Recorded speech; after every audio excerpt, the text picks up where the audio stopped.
وشر الأمور محدثاتها وكل محدثة بدعة وكل بدعة ضلالة وكل ضلالة في النار.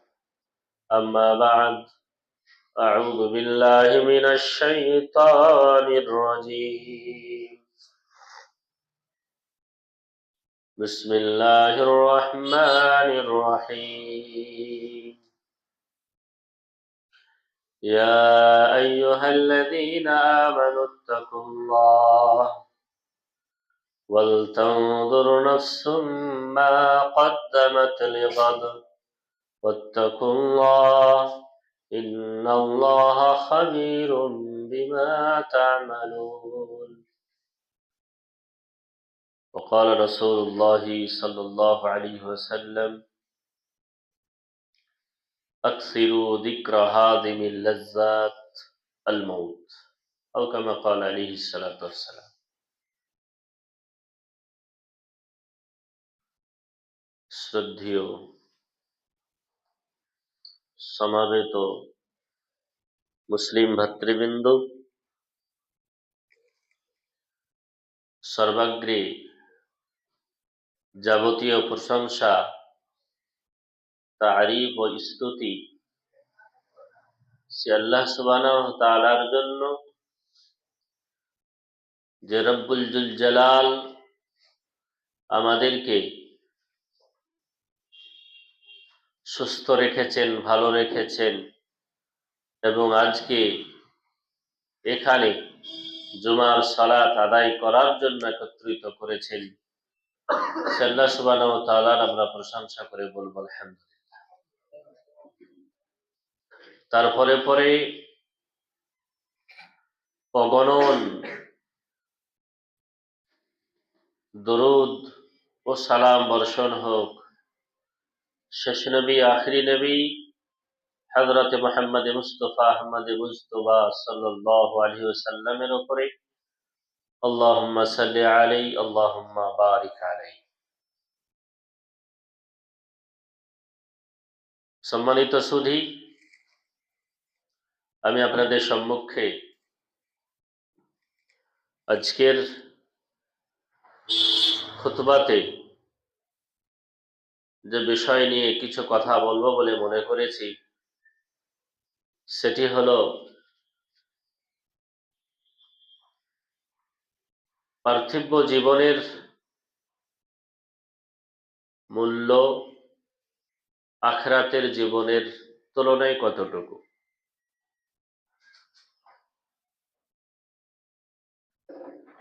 আল্লাহ রাব্বুল ইজ্জত আমাদেরকে অর্থাৎ মানব জাতিকে সৃষ্টি করেছেন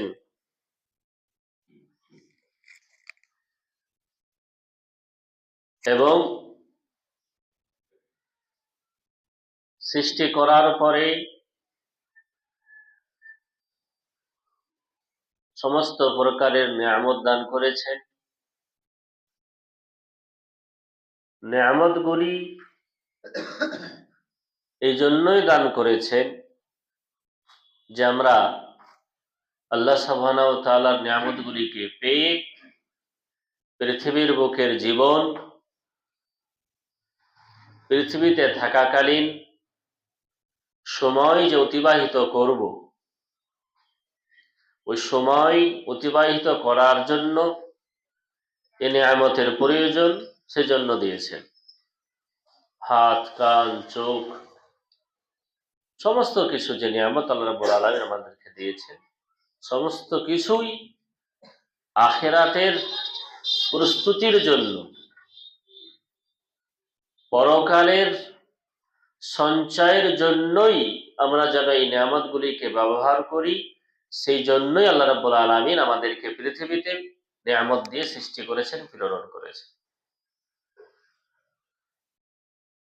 ঠিক সেই মতো আল্লাহ সুবহানাহু ওয়া তাআলা আমাদেরকে হায়াত দিয়েছেন, জীবিত রেখেছেন এবং আমাদের এই জীবন, আমাদের এই হায়াত শেষ হয়ে যাবে, শেষ হয়ে যাবে। হায়াত দিয়েছেন, জীবন দিয়েছেন কেন? আল্লাহ সুবহানাহু ওয়া তাআলা সূরা মুলকের মধ্যে বলেছেন, যাতে করে আমি পরীক্ষা করি তোমাদের, যাতে করে আমি তোমাদেরকে পরীক্ষা করতে পারি, দেখতে পারি যে তোমরা আমার দেওয়া নিয়ামতগুলি পেয়ে আমার দেওয়া জীবনে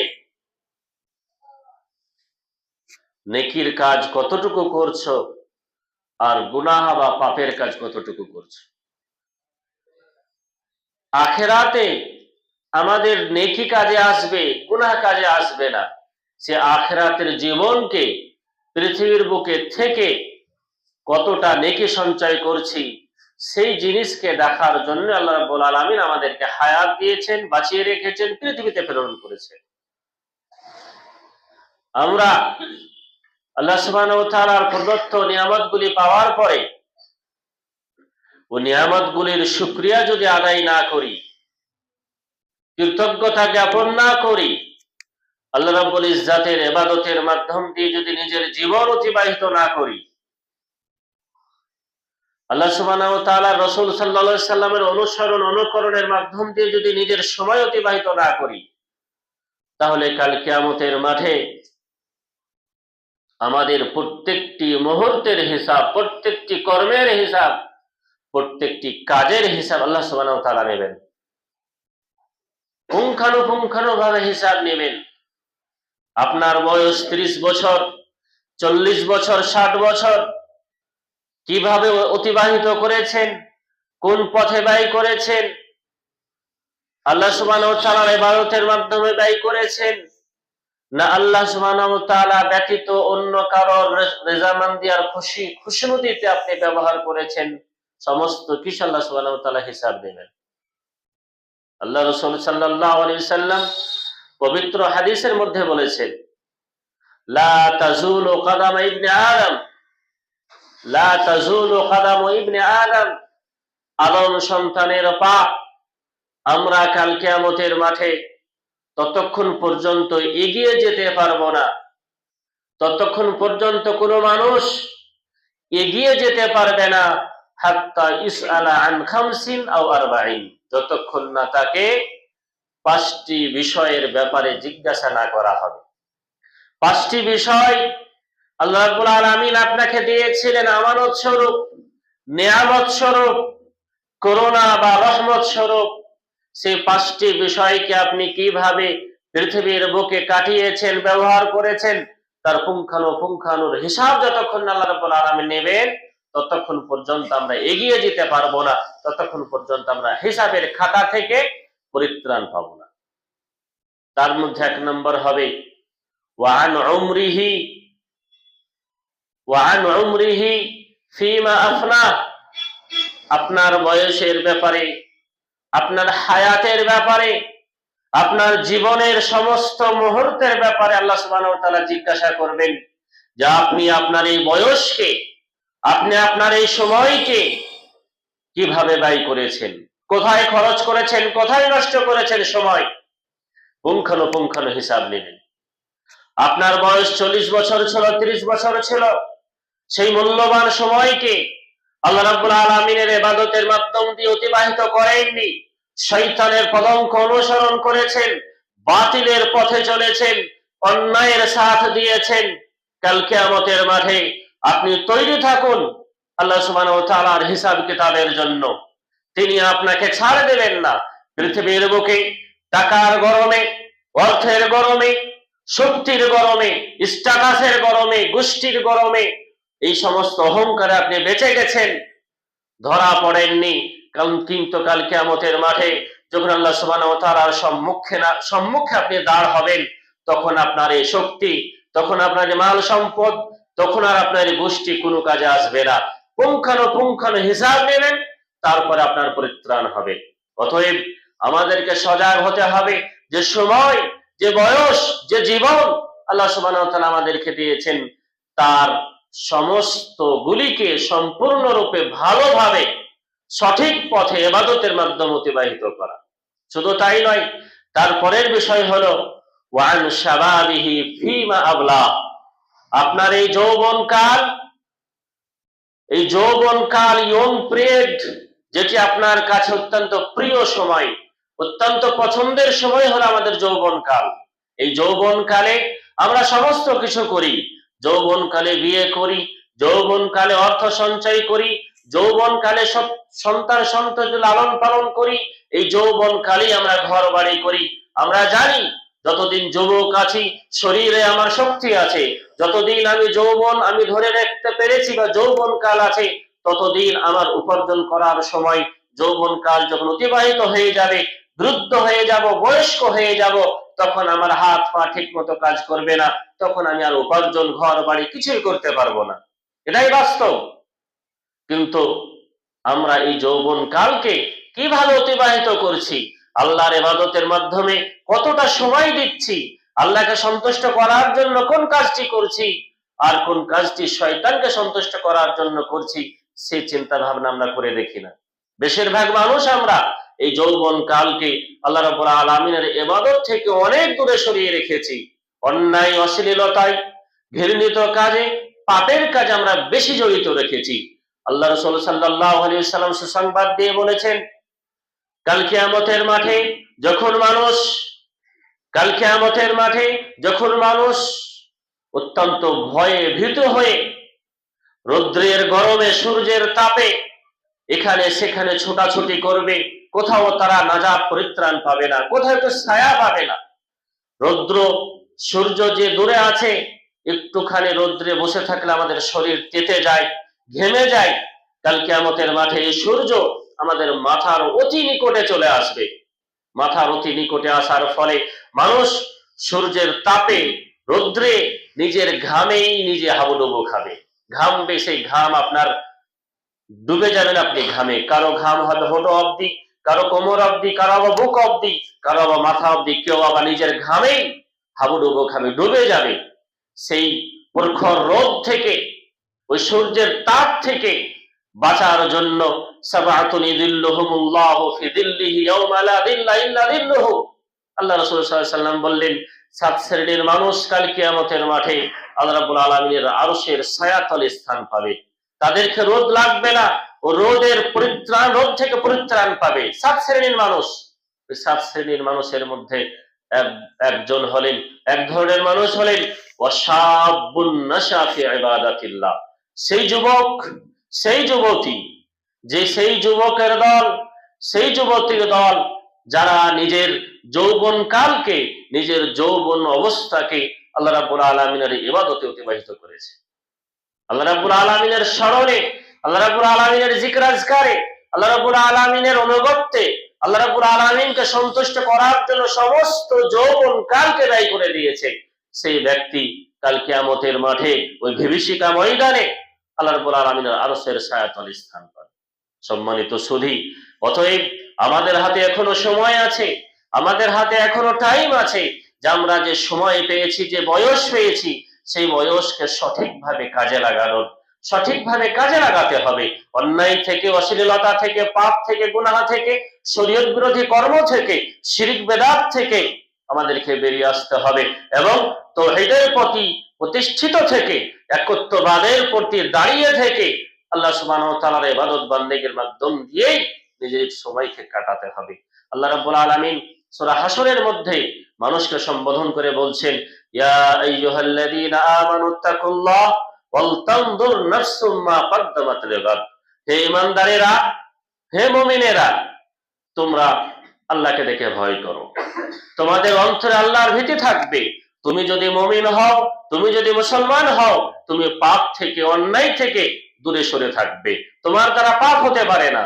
তার সঙ্গে সঙ্গে কি করতে বলছেন?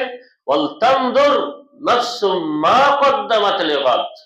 প্রত্যেকটি ব্যক্তিকে, প্রত্যেক মুমিন মুসলমানের জন্য জরুরি সেই জন্য ভাবনা চিন্তা করে দেখে, সে যেন ভেবে দেখে যে আগামী কালের জন্য সে কি প্রস্তুত করেছে।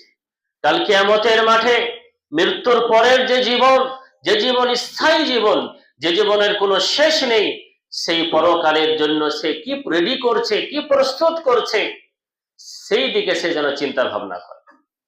আমি যেমন পার্থিব বিষয়ে চিন্তা ভাবনা করি যে আমার আজকে ক টাকা উপার্জন হলো, ক টাকা আমার ব্যবসায় লাভ হলো, কালকে আমাকে কি কি করতে হবে, কাল এইভাবে ব্যবসা করলে এতটা লাভ হবে, আমরা চিন্তা ভাবনা করি, বা গতকালকে কি হয়েছে, গত এক মাসে, গত এক বছর আমার কতটা লাভ হলো ব্যবসাতে, তার হিসাব আমরা কষে রাখি, অঙ্ক করে রাখি। ঠিক সেই মতো আপনার বয়স আজকে 25 বছর, 40 বছর, এই বিগত 30 বছর 40 বছর যে বয়স আপনি অতিবাহিত করেছেন, এই বয়সের মধ্যে আপনি কতটা নেকি করেছেন, কতটা পাপ করেছেন, কতটা ভালো কাজ করেছেন, আর কতটা মন্দ কাজ করেছেন, সেটা ভাবতে বলছেন আল্লাহ রাব্বুল আলামিন। অলতানদুর নাফসুম মা কদ্দামাত লিগাদ, কাল কিয়ামতের মাঠের জন্য, পরকালের জন্য আপনি কি রেডি করেছেন, কি ছেড়ে গেছেন, কি প্রস্তুত করছেন, সেটি আপনি ভাবনা চিন্তা করুন।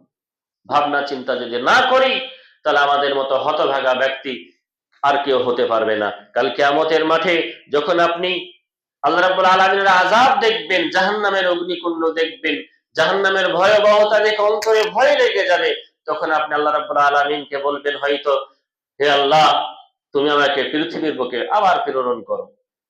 তুমি আমাকে পৃথিবীতে পাঠিয়েছিলে, তখন আমি বুঝতে পারিনি।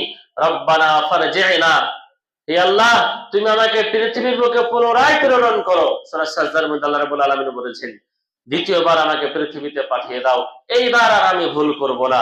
সমস্ত সময়কে তোমার ইবাদত বান্দেগীর মাধ্যম দিয়ে শরীয়তকে মেনে চলবো, শিরক বেদাতে যুক্ত হব না, অশ্লীলতায় যুক্ত হব না, শরীয়ত বিরোধী কাজে যুক্ত হব না, এই বলে আপনি প্রস্তাবিন আল্লাহর কাছে ফরিয়াদ করবেন যে আমাকে পুনরায় প্রেরণ করে দাও। কিন্তু আল্লাহ রাব্বুল আলামিন কসিম কালেও আপনাকে পৃথিবীর বুকে আর প্রেরণ করবে। যে সময় আমার হাত থেকে চলে যাচ্ছে, আপনার হাত থেকে চলে যাচ্ছে, সে সময় যদি আপনি কোটি কোটি টাকা খরচ করেন, তবুও সে সময় ফিরে পাবেন, কেউ পাবে না।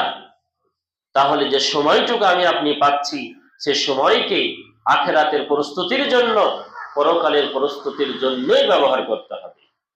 আপনি পৃথিবীর ভালোবাসা, পৃথিবীর মায়া মমতা, পৃথিবীর সৌন্দর্য, এই পৃথিবীর মিষ্টি ভরা ভাব আপনি ছাড়তে পারছেন না। পৃথিবীর ভালোবাসা আমাদের অন্তর থেকে ছেড়ে চলে যাচ্ছে না। আমরা পৃথিবী, দুনিয়া দুনিয়া নিয়েই ব্যস্ত। আপনি বলতে পারবেন এই আমাদের থেকে আগের পুরুষ, আগের জাতি যারা এসেছিল, আপনি হয়তো 1 কোটি, 2 কোটি, 10 কোটির মালিক, কিন্তু পূর্বে বড় বড় বাদশাহ সম্রাট অতিবাহিত হয়েছে, যাদের অর্থের অভাব ছিল না। সম্রাট সাদ্দাদ থেকে শুরু করে ফেরাউন, নমরুদ, কারুন, হামান, এরা অত্যন্ত ধনী ব্যক্তি ছিল। কারুনের ব্যাপারে বলা হয়, তাফসীরের মধ্যে এসেছে, কারুনের ব্যাপারে বলা হয় যে তার এতই সম্পত্তি ছিল, আর এই সম্পত্তিগুলিকে এত বড় বড় বাক্সের মধ্যে, বড় বড় ঘরের মধ্যে পুরে রাখতেন, যে তার ওই ঘরের বা বাক্সর বা লকারের চাবি পাওয়ার জন্য একটা বড় উট থাকতো। উটের ওপরে চাবিগুলি শুধু রেখে দিয়েছিল, বাক্সের চাবি, লকারের চাবি। তাহলে ওদের থেকে আমরা অর্থে অনেক কম, তারা ওই অর্থ থাকা সত্ত্বেও পৃথিবী ছেড়ে চলে গেছে। পৃথিবীতে তারা নেই, তারা পৃথিবী ছেড়ে চলে গেছে। মাল দৌলত তার কোনো কাজে আসেনি, সে গুছিয়ে রেখেছিল, গচ্ছিত করে রেখেছিল, তার মাল তাকেই ধ্বংস করেছে, ডুবিয়ে দিয়েছে। সুপ্রসতা মণ্ডলী, তাহলে আমরা পৃথিবীতে এসেছি, আমাদের মাথায় রাখতে হবে এই পৃথিবী ছেড়ে আমাদেরকে চলে যেতে হবে। ওমা জাআলনা লিবাশারিন মিন ক্বাবলিকাল খুলদ আফা ইন মিত্তা ফাহুমুল খালিদুন। আল্লাহ রাসূল সাল্লাল্লাহু আলাইহি ওয়াসাল্লামকে আল্লাহ রাব্বুল আলামিন সম্বোধন করে বলছেন, ওমা জাআলনা লিবাশারিন মিন ক্বাবলিকাল খুলদ, হে নবী, আপনি মন খারাপ করিয়েন না, আপনার পূর্বে যে সমস্ত মানুষকে আমি পৃথিবীতে প্রেরণ করেছি, তারা কেউ সদা সর্বদা থাকার জন্য আছে। আপনি যেমন মৃত্যুবরণ করবেন, আগের মানুষেরাও মৃত্যুবরণ করেছে। কুল্লু নাফসিন যায়িকাতুল মাউত, প্রত্যেকটি নফসের মৃত্যু হবেই হবে। আরবি ভাষী কবি বলেন, আল মাউতু কাদহুন কুল্লু নাফসিন শারিবুহু ওয়াল কবরু বাবুন কুল্লু নাফসিন দাখিলুহু। অর্থ হলো এই, মৃত্যু হলো একটা গ্লাসের ন্যায়, একটা পানীয় জিনিস। কুল্লু নাফসিন শারিবুহু, যে গ্লাসের পানি, যে পানীয় দ্রব্য প্রত্যেকটি নফস, প্রত্যেকটি আত্মা পান করবেই করবে। ওয়াল কবরু বাবুন কুল্লু নাফসিন দাখিলুহু, কবর হলো আখিরাতের প্রথম দরজা, যে দরজা দিয়ে প্রত্যেকটি নফস, প্রত্যেক ব্যক্তি প্রবেশ করবেই করবে। তাহলে আপনার জীবনে, আপনার শরীরে যদি রূহ থাকে, আত্মা থাকে, তাহলে আপনাকে মৃত্যুবরণ করতেই হবে।